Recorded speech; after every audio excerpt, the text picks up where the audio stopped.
Hi hello welcome to Koluguri 24/7 news channel. Peddi cinema super duper hit అయింది. Telugu cinema రంగానికి పునరుజ్జీవం పోసింది. ఒక రెసిషన్ నుంచి సినీ పరిశ్రమను బయటపడేసింది అని సినీ వర్గం వాళ్ళందరూ కూడా హర్షాతిరేకాలు వ్యక్తం చేస్తున్న వేళ అనుకోకుండా ఒక వివాదంలో పెద్ది చుట్టుకునింది. అది హీరోయిన్ జాన్వీ కపూర్ పాత్ర వల్ల. అలనాటి అందాల నటి స్వర్గీయ శ్రీదేవి ముద్ర కూతురైనటువంటి జాన్వీ ఈ సినిమాలో అచ్చాయమ్మలాగా ఒక పల్లెటూరి అమ్మాయిలాగా పాత్ర పోషించారు. అయితే ఆ పాత్రలోన అవసరానికి మించినటువంటి గ్లామర్ డోసేజ్ ఉంది అన్నటువంటి వివాదం ఇప్పుడు చుట్టుకొనింది. అది చినికి గాలి వానగా మారడంతో బుచ్చిబాబు స్వయంగా తెర ముందుకొచ్చి సోషల్ మీడియాలో వచ్చి నేను ఆ సీన్లను తొలగిస్తున్నాను, ఇది ఇంత పెద్ద వివాదం అవుతుందని నేను అనుకోలేదు అని కూడా అన్నారు. అసలు ఏంటి ఈ వివాదం ఏంటి? పెద్ద సినిమాను దెబ్బతీయడానికి కొందరు పన్నిన పన్నాగమా, లేదా నిజంగా ఈ వివాదం ఉందా? వీటన్నిటి గురించి కూలంకుషంగా క్షుణ్ణంగా మాట్లాడుకోవడానికి ఇవాళ మనతో పాటు ఉన్నారు వర్ధమాన దర్శకులు, సినీ రైటర్ అండ్ ఫిల్మ్ క్రిటిక్ శ్రీచక్రం మల్లికార్జున గారు. సో ఆయన్ని అన్ని విషయాలు అడిగి మనం తెలుసుకుందాం. సార్ నమస్తే. సార్ నమస్తే అండి. చాలా కాలం తర్వాత. సార్ ఇప్పుడు పెద్ద సినిమా మీకు తెలియదు ఏముంది, మీరు మొత్తం సినీ పరిశ్రమలోనే మీరు తిరుగుతుంటారు కాబట్టి చూసాను కూడా. ఓకే, దెన్ ఏంటి ఈ వివాదం అసలు? అంటే సూపర్ హిట్ అయిందని ఒక టాకు, సూపర్ హిట్ చేశారు అని ఇంకొక టాకు. సో దాన్ని కాస్త మనం పక్కన పెట్టేస్తే అది హిట్ అయిందా, హిట్ చేశారా అనేది ప్రతి సినిమాకు కూడా వస్తున్నటువంటి వివాదమే. దాన్ని పక్కన పెట్టేస్తే ఈ జాన్వీ కపూర్ వివాదం ఏంటి? ఎందుకు కొత్తగా ఈ వివాదం తెరపైకి వచ్చింది? దీన్ని పనిగట్టుకుని ఎవరైనా చేశారా, లేదా నిజంగా అంత అభ్యంతరకరమైనటువంటి సీన్లు ఆ సినిమాలో ఉన్నాయా? మీ వ్యూ పాయింట్ ఏంటి?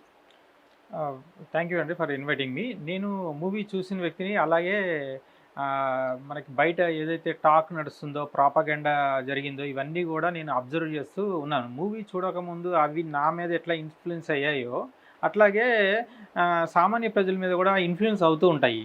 సో సినిమా చూసిన తర్వాత అభిప్రాయం ఎట్లా ఉందన్నది ఈ రెండింటిని నేను ఎక్స్ప్లెయిన్ చేయడానికి ట్రై చేస్తాను. Okay, so first of all Peddi cinema అనేది ఒక బ్లాక్ బస్టర్ ఫిల్మ్. ఓకే, మన సానా బుచ్చిబాబు గారు తను ఉప్పిన తర్వాత ఒక అద్భుతమైన అవకాశం చరణ్ గారు ఇవ్వటం కారణంగా సూపర్ స్టార్ ఇది అద్భుతంగా తను ఉపయోగించుకున్నారు. సో ఇక్కడ ఏంటంటే ఒక దర్శకుడు అన్నప్పుడు ఒక క్రియేటివిటీ వరల్డ్ ఉంటుంది. సో ఆ క్రియేటివిటీ మీద ఒక్కొక్కసారి కొన్ని ప్రయత్నాలు ఎలా ఉంటాయి అంటే మిస్ఫైర్ అయ్యే ఛాన్స్ ఉంటుంది. ఓకే, సో అవి ప్రజెంట్ చేసిన విధానాన్ని బట్టి కన్సీవ్ చేసుకొని ఒకటి అనుకుంటే ఒకటి జరుగుతుంది. లేకపోతే ఆడియన్స్ దీన్ని ఎంజాయ్ చేస్తారు, యూత్ని అట్రాక్ట్ చేయాలి, యూత్ని ఎగ్జైట్ చేయాలి. ఇప్పుడు ఎవరిన జాన్వీ కపూర్ అనగానే జాన్వీ కపూర్ని ఇలా చూపిస్తే ఎంజాయ్ చేస్తారు అని ఒక ఐడియాతో చేస్తుండొచ్చు, అది అయి ఉండొచ్చు. ఓకే, సో ఇక్కడ ఎట్లా ఉంటుంటే ఒక సినిమాని సామాన్య ప్రేక్షకుడు సినిమా ఎట్లా చూస్తాడు, తను ఎంటర్టైన్ అవ్వటం కానీ టేక్ హోమ్ ఏముంది, మనకి సినిమా చూసిన తర్వాత టేక్ హోమ్ ఏముంది అనేది చూస్తారు. ఈ సినిమా పర్టికులర్గా ఇది ఒక స్పోర్ట్స్ ని అద్భుతంగా ప్రజెంట్ చేసిన సినిమా, ముఖ్యంగా రెజ్లింగ్ ఇంక్లూడింగ్ ట్రైనింగ్. ఇక అసలు సినిమా ప్రతి ఒక్కళ్ళు చూడవలసిన సినిమా ఇది. ఓకే, సో రామ్ చరణ్ కోసము, స్పోర్ట్స్ కోసము ఈ సినిమా చూడాల్సింది. స్పోర్ట్స్ ప్రేమికులు ఎవరైనా సరే ఈ సినిమాని ఖచ్చితంగా వెళ్ళి చూడాల్సిన సినిమా. ఈ coming to the main topic, Janhvi Kapoor తీసుకుంటే మనకి ఇప్పుడు ఏమైందంటే సినిమా ఫీల్డ్లో కానీ లేకపోతే యూట్యూబ్లో కానీ ఇన్ఫ్లుయెన్సర్స్ అనేవాళ్ళు ఉన్నారు. అంటే ఇప్పుడు ఎక్కడ సినిమా మీడియా ద్వారా సినిమాని ప్రమోట్ చేయటము ఒకటి, ఓకే, సామాన్యులు సినిమా చూడటం అనేది ఒకటి. అంటే ఇక్కడ ఏంటి, సామాన్యులు సినిమా చూసి ఎట్లా ఉంది అన్నది చెప్పడం జరుగుతుంది, వాళ్ళని ఇన్ఫ్లుయెన్స్ చేయటం.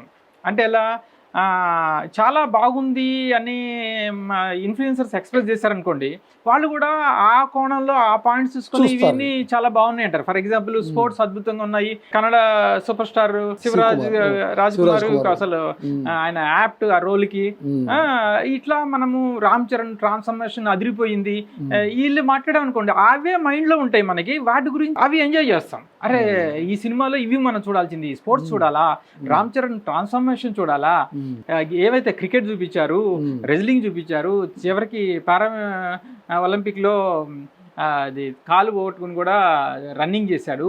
అరే ఇన్ని వేరియేషన్స్ ఇన్ని రామ్ చరణ్ చేశాడు.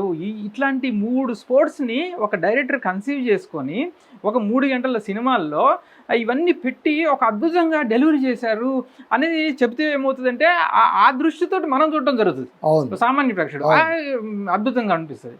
మీరు ఇంకొక వాస్తవం ఏంటంటే ఈ సినిమా 350 కోట్ల కలెక్షన్ ఒక బ్లాక్ బస్టర్ సినిమాకైతేనే ఇది సాధ్యం. ఓకే అండి. సో ఇప్పుడు అంతకుముందు బుచ్చిబాబు తీసిన ఉప్పెన సినిమా ఫస్ట్ ఫిల్మే మనకి 100 crores ఇచ్చింది. దాన్ని బ్లాక్ బస్టర్ అంటున్నాం. ఇది 300 కోట్లు వసూలు చేసింది. Still it is running very well. Okay, audience వస్తూనే ఉన్నారు, టికెట్స్ బుక్ అవుతూనే ఉన్నాయి. సో ఇవన్నీ జరుగుతున్నప్పుడు వాళ్ళ ప్రేక్షకులు అనే ఆదరణ అనేది ఉంది ఆల్రెడీ. ప్రేక్షకులు ఎందుకు వస్తున్నారు, ఎట్లా ఆదరిస్తున్నారు అన్నది ఇక్కడ ఇంపార్టెంట్. ఇది స్పోర్ట్స్ బ్యాక్డ్రాప్లో ఉంది. స్పోర్ట్స్ని ఇష్టపడే వాళ్ళు ముఖ్యంగా చూస్తుంటారు. కమింగ్ టు ది ఇది తీసుకున్నప్పుడు మనకి ఏంటంటే ఇక్కడ శ్రీదేవి గారి అభిమానులు ఉంటారు. ఓకే అండి. అట్లాగే రామ్ చరణ్ అభిమానులు ఉంటారు. అరే శ్రీదేవి కూతురిని ఇలా చూపిస్తారా, రామ్ చరణ్ మన హీరోయిన్ని ఇలా చూపిస్తారా అని ఒక ఎక్స్ప్రెషన్ స్టార్ట్ అయింది అనుకోండి. ఎవరైతే సినిమా చూడాలనుకుంటున్నారో లేకపోతే ట్రైలర్ బిట్స్లో చూసిన వాళ్ళు కానీ వీళ్ళందరూ ఏంటంటే ఆ క్వశ్చన్స్ అవి మైండ్కి స్ట్రైక్ అయిపోయి అలా థింక్ చేసి అలా మాట్లాడడము, సోషల్ మీడియాలో ఖాళీ టైంలో ఇవి నెగిటివ్ని స్ప్రెడ్ చేయటము, ప్రాపగండా అనేది జరిగింది. Okay, so now coming to the point. ఇవి మేకర్స్ రియలైజ్ అయ్యి వాళ్ళు ఏమి ఆర్గ్యుమెంట్స్ ఏం పెట్టుకోలేదు. సో అపాలజీ చెప్పారు మన డైరెక్టర్ బుచ్చిబాబు గారు. That is very humble thing. Okay, కొన్ని సీన్స్ని ట్రిమ్ చేశారు. నేను మూవీ చూశాను. ఆ ట్రిమ్ చేసేయటం కారణంగా నాకైతే అసలు ఎక్కడా కూడా వల్గారిటీ కనిపించలేదు. ఏదో డిఫరెంట్ యాంగిల్స్ అన్నారు, అట్లాంటివి ఏమీ కనిపించలేదు. హ్యాపీగా చక్కగా చూడొచ్చు. నెక్స్ట్ తన పర్ఫార్మెన్స్, తనకి ఇచ్చిన రోల్ కానీ నైస్గా బ్యూటిఫుల్గా తను యాక్ట్ చేసింది. తనకి లిమిటెడ్ స్కోప్ ఉందన్నమాట సినిమాలో. అంటే ఇప్పుడు ఒకటి సార్, ఇప్పుడు క్వశ్చన్ ఏంటంటే okay Buchibabu apology, unconditional apology చెప్పారు, ఆ సీన్స్ కూడా ట్రిమ్ చేసేస్తామన్నారు. బహుశా రామ్ చరణ్ గారి సినిమా కావడం వల్ల ఒక మెగా కాంపౌండ్ నుంచి వచ్చినటువంటి వారసుడు ఉన్నటువంటి సినిమా కావచ్చు, పెద్ద రెస్పాన్సిబిలిటీ ఒక యంగ్ డైరెక్టర్ భుజాలపైన ఉండడం వల్ల కావచ్చు, ఏ చిన్న కొంచెం డిస్ప్యూట్ వచ్చినా కూడా తన కెరీర్ ఎక్కడ దెబ్బతింటుందో, సినిమా ఎక్కడ దెబ్బతింటుందో అన్న భయంతో బేషరత్గా మొట్టమొదటి అపాలజీ చెప్పేస్తే ఇది కాస్త సద్దుమణిగిపోతుందేమో, చూసేవాళ్ళు చూస్తారు కదా అని చేశారా అనేది ఒక డౌట్. రెండవది, ఇప్పుడు జాన్వీ కపూర్ని శ్రీదేవి కూతురుగా చూడడం వల్ల వచ్చినటువంటి ఇబ్బంది ఇది. శ్రీదేవి కూడా ఓకే తర్వాత ఆమె పర్ఫార్మెన్స్ రోల్స్ ఎన్ని చేసినా కూడా మనం 70s 60s ఆమె చైల్డ్ ఆర్టిస్ట్గా నుంచి కూడా వచ్చేది మనకు అందరికీ తెలుసు. బట్ చాలా సినిమాల్లో she played glamorous role also. Vetagadu ఈ సినిమాలో గ్లామరస్ రోల్ ఆమె చేసింది. సో మళ్ళీ ఆ తల్లి వారసత్వం అంటే కనుక నటన వారసత్వాన్ని పుణికిపుచ్చుకుందా ఈమె, లేదా ఆ గ్లామర్ వారసత్వాన్ని పుణికిపుచ్చుకుందా అనే డౌట్ కొంతమందిలో వచ్చింది. ఇంకొకటి, అసలు ఇంత వివాదానికి కారణం ఏంటంటే జాన్వీ కపూర్ తాను స్వయంగా సోషల్ మీడియాలో ఒక చాట్ మళ్ళీ ఎట్లా లీక్ అయిందో తెలియదు, ఏమని వచ్చింది, నేను అంతకు వద్దు, ప్రేక్షకులు సరిగా చూడరేమో, వాళ్ళు ఇబ్బంది పడతారేమో అన్నా కూడా డైరెక్టర్ వినలేదు అన్న మాట బయటికి రావడం అనేటువంటిది మళ్ళీ ఇది ఆల్మోస్ట్ సూసైడల్ తరఫున కదా. మళ్ళీ ఎందుకు ఈ మాట ఆ అమ్మాయి అనాల్సి వచ్చింది, అసలు ఆ చాట్ ఆమె అవునా కాదా అనేది రెండో డిస్ప్యూట్. ఇప్పుడు మనకు సోషల్ మీడియా వచ్చేసిన తర్వాత, వర్చువల్ వచ్చేసిన తర్వాత ఏది రియల్ ఏది ఫేక్ అనేది మనం. కానీ ఒకటి, గ్లామర్ రోల్ అని మెయిన్ క్వశ్చన్, అది గ్లామర్ రోల్ అనేది జాన్వీ కపూర్తో పుట్టింది, జాన్వీ కపూర్తోనే ఎండ్ అయిపోతుందా?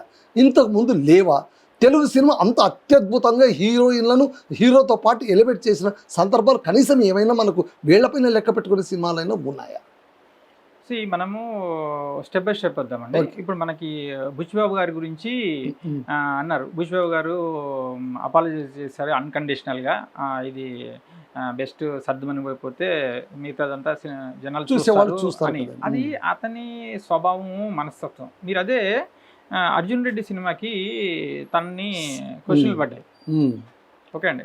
ఎవరిని? సందీప్ రెడ్డి వంగ. సందీప్ రెడ్డి వంగ తన స్టైల్లో తను ఒక కౌంటర్ క్వశ్చన్ వేయటం, కౌంటర్ గా మాట్లాడడం జరిగింది. అతన్ని ఎవరు ఏమి టచ్ చేయలేకపోయారు.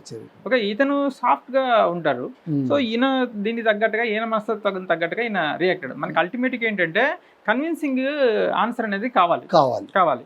ఓకే, రెండోది ఏంటంటే కొన్ని రియాలిటీస్ ఎలా ఉంటాయి అంటే, ఎవరన్నా సరే ఒక తప్పుని ఎక్స్ప్రెస్ చేసినప్పుడు మనకు కూడా అనిపిస్తారే తప్పు చేశాము అని, అది జనాల్లోకి తప్పుగా భావం వెళ్తుంది కాబట్టి సారీ చెప్పడంలో దానికన్నా రెండోది coming to the point. So ఇక్కడ కొన్ని ఎక్స్పెరిమెంట్స్ చేసినప్పుడు ఏమవుతాయి అంటే ఒక ఇమాజినేషన్లో ఉంటాం. ఓకే అండి, ఆ ఇమాజినేషన్లో ఉండి, ఆ క్రియేటివిటీ వరల్డ్లో ఉండి అవి కొన్ని తీసుకుంటూ ఉంటాం. ఇంకోటి చెప్పారు, ఆ షూట్లో జరిగినవి బయటికి లీక్ అయినాయి. ఇప్పుడు షూట్లో చాలా చేస్తారు.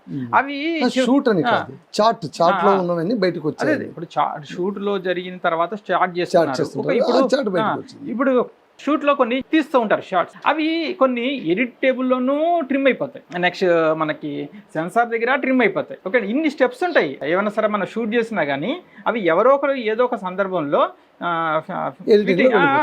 ఇప్పుడు చూసేవాళ్ళు ఎడిటర్ చూస్తాడు, ఇది బాగోదండి మరీ వల్గర్ గా ఉంది అంటే ట్రిమ్ చేస్తారు. ఓకే, ఇంకొకళ్ళు తర్వాత వీళ్ళు సినిమాని చూసుకుంటారు. ఫస్ట్ కాపీ వచ్చిన తర్వాత అరే ఇది అంత అబ్బెట్ గా ఉంది అని పెద్దలు ఉంటారు కదా, అవి ప్రొడ్యూసర్లు కానీ మిగతా వాళ్ళు కానీ ఫస్ట్ కాపీ చూసిన తర్వాత ఎన్నో స్టేజ్ల్లో సినిమాలో ఉన్న దాన్ని ఇంప్రూవ్మెంట్స్ జరుగుతూ ఉంటాయి, ట్రిమ్ చేస్తూ ఉంటారు. ఇవన్నీ దాటి మళ్ళీ సెన్సార్ దగ్గరికి వెళ్ళాలి. సెన్సార్ దగ్గర కూడా ట్రిమ్ అవుతుంది.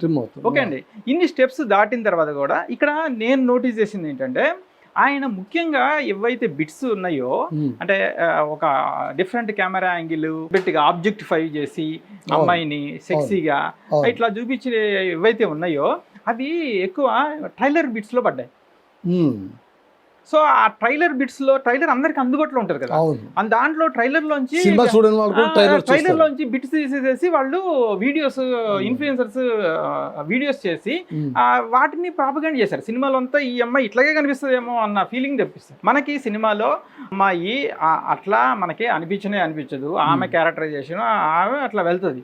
ఎక్కడో కొన్ని బిట్స్ లో అట్లా రొమాంటిక్ గా మనకి అప్పీల్ కనిపిస్తుంది తప్పితే, బట్ అదర్వైజ్ వల్గారిటీ అనేది లేదు.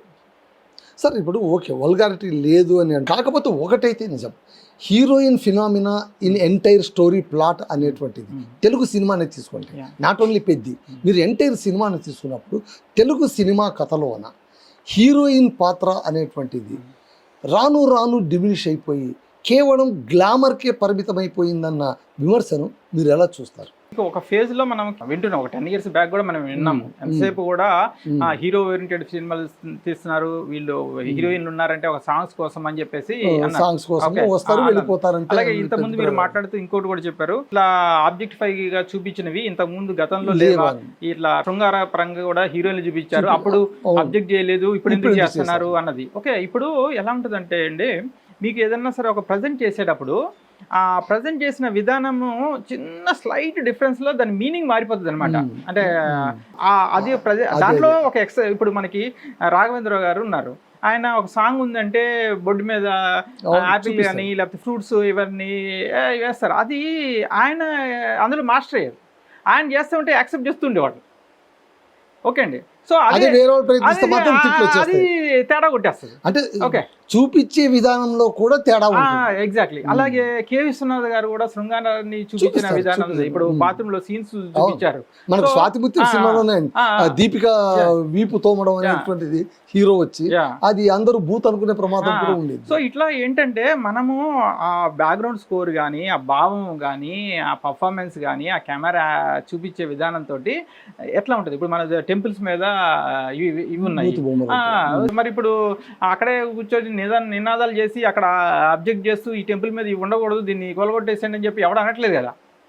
సో అంటే ఏంటి, మనము ప్రజెంట్ చేసేవి ఏవి, ఎక్కడ ఎలా ప్రజెంట్ చేస్తున్నాము, ఎట్లాంటి ఫీల్ మనకి కలుగుతుంది అన్నది ఇక్కడ ఇంపార్టెంట్. ఇక్కడ మీరు ఇదే ఈయన గురువు గారు మన సుకుమార్ సుకుమార్ గారు మీరు రంగస్థలం తీసుకుంటే అందులో మరి సమంత క్యారెక్టర్ ఇప్పుడు సమంత క్యారెక్టర్ ని ఎవరు కూడా ఇట్లా వల్గర్ చూపించామని చెప్పి అనలా అంతేందుకు పుష్ప సినిమాలోనే ఐటమ్ సాంగ్ అనలేదు అందులో కూడా చాలా అసలు ఆమె ఫ్యామిలీ విషయంగా కూడా ఇబ్బంది వచ్చేసింది అని వాదనలు వచ్చాయి కానీ ఆమె పైన మాత్రం ఏం రాలేదు. సో ఇది ఒక ఇప్పుడు ఎవరైతే ఇన్ఫ్లుయెన్స్ ఉంటారో టాక్ ఆఫ్ ది స్టేట్స్ లో ఏ టాపిక్ మనం మాట్లాడుతున్నామో ఆ టాపికే మాట్లాడుకుంటూ పోతూ ఉంటారు. సో అందులో ఎంతవరకు నిజంగా కన్సిడర్ చేసే పాయింట్ ఉంది అనేది మనం ఆలోచించాలి. సార్ ఇప్పుడు ఓవరాల్ గా చివరిగా నాకు ఒక మాట చెప్పండి సార్. పెద్ద ఎట్లాగో సక్సెస్ అయిపోయింది, ఏ వివాదం వచ్చినా ఏమొచ్చినా కూడా it has been A success movie. ఈ సక్సెస్ మూవీ చుట్టూ తిరిగినటువంటి ఈ వివాదం రానున్న సినిమాలకు ఇదేమైనా ఐ ఓపెనర్ గా మారేటువంటి అవకాశాలు ఉన్నాయా? అంటే హీరోయిన్ క్యారెక్టర్ కూడా మనం జాగ్రత్తగా చూపించాలి, లేకపోతే ఇబ్బందులు పడతాము అనేటువంటిది ఏమైనా దర్శకుల్లో వచ్చే అవకాశం ఉందా, లేదా ఏ సినిమాకు ఆ సినిమా మళ్ళీ నా సినిమా నేను నా సినిమాలాగే చూపిస్తాను అనే ధోరణితో వెళ్ళిపోతుందా? ఇక్కడ మంచి పాయింట్ అండి. ఇది ఖచ్చితంగా ఐ ఓపెనరే. అంటే ఏంటంటే మన తెలుగు ప్రేక్షకులు ఒక గీత గీస్తే ఆ గీత వరకు వెళ్ళి ఆ గీత దాటద్దు, గీత దాటితే ఇట్లా రియాక్ట్ అవుతారు, మన సినిమాని ట్రిమ్ చేసుకోవాల్సి వస్తుంది, అపాలజీస్ చెప్పాల్సి వస్తుంది అన్న ఒకటి సిగ్నల్ వెళ్ళిపోయింది. సో అందరి దర్శకుల్లో ఇట్లా వెళ్ళిపోయింది. సో ఇంకోటి ఏంటంటే ఇంకో మంచి పాయింట్, ఇది పెద్ద సినిమాల మీదకి ఇట్లా టార్గెట్ చేస్తారు. ఎందుకంటే రామ్ చరణ్ వాళ్ళ అభిమానులు మెగా ఫ్యాన్స్. దానికి వేరే నాకు అదే అనిపించింది సార్, మీరు కరెక్ట్ పాయింట్ చెప్పారు. నాకేమనిపించింది అంటే రామ్ చరణ్ పైన ఎవరికి కోపం ఉండదు, జాన్వీ కపూర్ పైన ఎవరికి కోపం ఉండదు, బుచ్చిబాబు పైన కూడా ఎవరికి కోపం ఉండదు. వాళ్ళకున్న కోపం వేరేది ఎక్కడో ఉంటుంది, అది ఎక్కడో ట్రిగ్గర్ అయ్యి ఇక్కడ అది ఎఫెక్ట్ చూపించిందేమో అనుకుంటున్నా. కొంచెం రాజకీయాలు, ఇప్పుడు ఏపీ రాజకీయాల్లో పవన్ కళ్యాణ్, ఆ తర్వాత చిరంజీవి కూడా ఒకనొకప్పుడు రాజకీయాల్లో ఉండి మళ్ళీ అనేది రావడం, సో వాళ్ళిద్దరు అన్నదమ్ములు కావడం, సో మెగా కుటుంబం పైన ఈ పొలిటికల్ ఇన్ఫ్లుయెన్స్ కూడా ఉండడం, అది కూడా కొంచెం ఏమైనా ఇలా చూపించడానికి కారణమైన అయి ఉండొచ్చు. ఇట్ మేబీ ఎంతో కొంత పర్సెంటేజ్ అయితే ఉందన్నమాట, ఉంది. అయితే ఏంటంటే మనం ఏదైనా సరే ఒకటి కామెంట్ చేసామనుకోండి, అది ఒక సివియర్ గా క్రిటిసైజ్ చేసినప్పుడు అందరూ ఏదైనా ఫ్యాక్ట్ ఉంటేనే అవతల యాక్సెప్ట్ చేస్తారు, లేదంటే కౌంటర్ కొడతారు. ఓకే అండి, దీంట్లో ఆ ట్రైలర్ బిట్స్ లో పడిన ఆబ్జెక్టిఫై వీళ్ళందరికీ అవి ఆధారాలు దొరికి అంటే అవి క్యారీ ఫార్వర్డ్ అయిపోయాయి అనమాట. సో ఓకే సార్, సో ఈ మీద ఓకే. చివరిగా ఒకే ఒక క్వశ్చన్తో మనం క్లోజ్ చేసేద్దాం. ఒకటి ఏంటంటే అప్పల సూరి పాత్ర, ఎవరు మన జగపతి బాబు, ఆయన చాలా ఇంటర్వ్యూస్కి వెళ్ళిపోయి నేను అంత అత్యద్భుతంగా నటించాను, పాత్ర చాలా బాగా వచ్చింది, ఎడిటింగ్లో తీసేశారు, అది ఎడిటింగ్లో తీసేయకుండా ఉండింటే సినిమా ఇంకా బాగా పోయేదని ఓపెన్గా వెళ్ళి ఇంటర్వ్యూలో చెప్పేసేయడం. అంటే బుచ్చి బాబుని అందరూ కలిసి ఒక అమాయకుని చేసేసారా? ఎవరికి ఇష్టపడితే ఎవరికి తోచినట్టు వాళ్ళు కామెంట్లు చేసేస్తున్నారా? ఆయన ఒక డైరెక్టరు, ఆయన ఏదో ఒకటి. ఇప్పుడు మీరు అన్నట్టు గొప్ప గొప్ప సీన్లు కూడా ఒక్కొక్కసారి ఎడిట్లు వెళ్ళిపోతుంటాయి. వీ కాంట్ సూ, ఎందుకంటే రన్ టైం అనేది it's most important. Run time దగ్గర మీరు ఎక్కువ తక్కువ వేషాలు వేస్తే కనుక సినిమానే లేచిపోతుంది. మళ్ళీ అన్ని కోట్లు బడ్జెట్ పెట్టిన సినిమాకు ఆ మాత్రం జాగ్రత్త తీసుకుంటారు కదా. మళ్ళీ అప్పల సూరి పాత్ర వేసినటువంటి జగపతి బాబు ఇలా మీడియా ముందు వచ్చి మాట్లాడడాన్ని మీరు ఎలా చూస్తారు? ఇదొకటే కాదండి, ఇంకోటి కూడా ఆయన మాట్లాడారు జగపతి బాబు గారు. ఒకటి ఏంటంటే జాహ్నవి కపూర్ హీరోయిన్ ఏమీ అనొద్దు, డైరెక్టర్ విజన్ ప్రకారమే హీరోయిన్ జరుగుతుంది, అది కూడా వెళ్ళింది డైరెక్టర్ కి వెళ్ళిపోయింది. అది ఇప్పుడు మీరు అన్నది డైరెక్టర్ కి వెళ్ళిపోయింది, ఇది కూడా డైరెక్టర్ కి వెళ్ళిపోయింది. సో మొత్తం మీద అతను ఏదో అమాయకుడు, అతను వేసేద్దాం దెబ్బ అని అందరూ తల దెబ్బ వేసేస్తున్నారు. అయితే ఏంటంటే జగపతి బాబు గారు ఒక అద్భుతమైన అయితే ఈయన అప్కమింగ్ ఒక యంగ్స్టర్, సో క్లోజ్నెస్ కూడా ఉంటుంది, క్లోజ్నెస్ అది ఉండి వీళ్ళు ఒకసారి ఎలా ఉంటుంది, లేదా ఉప్పిన సినిమాలో ఈయన తీసుకోవాలని ఇంటి దాకా వచ్చి వాపస్ వెళ్ళిపోయాడు అని ఆయన చెప్పాడు, ఆ కోపం ఏమైనా ట్రిగ్గర్ అయి ఉంటుంది. అలాంటివి ఏముండవు, అలాంటివి ఉండవు. ఇప్పుడు వీళ్ళు ఏం చెప్పినా కానీ బ్లెస్సింగ్స్ విషెస్ సపోర్ట్ చేయగలుగుతారు. ఎగ్జాక్ట్లీ. సో ఒకసారి ఒక కాన్ఫిడెన్స్ గా ఉన్నప్పుడు ఈయన సాఫ్ట్ గా ఉంటారు కదా, అలా మాట్లాడే అయి ఉండొచ్చు అట్లాగా. బట్ అదర్వైజ్ ఒకటి చెప్తున్నానండి, ఆయన పాత్రని ట్రిమ్ చేసినా కానీ still it is a wonderful Intense గా రోల్, ఇంటెన్స్ ఉంది. అతని విజన్ కారణంగానే సినిమా అనేది సెటప్ కొద్దిగా ముందుకు momentum తీసుకుంది.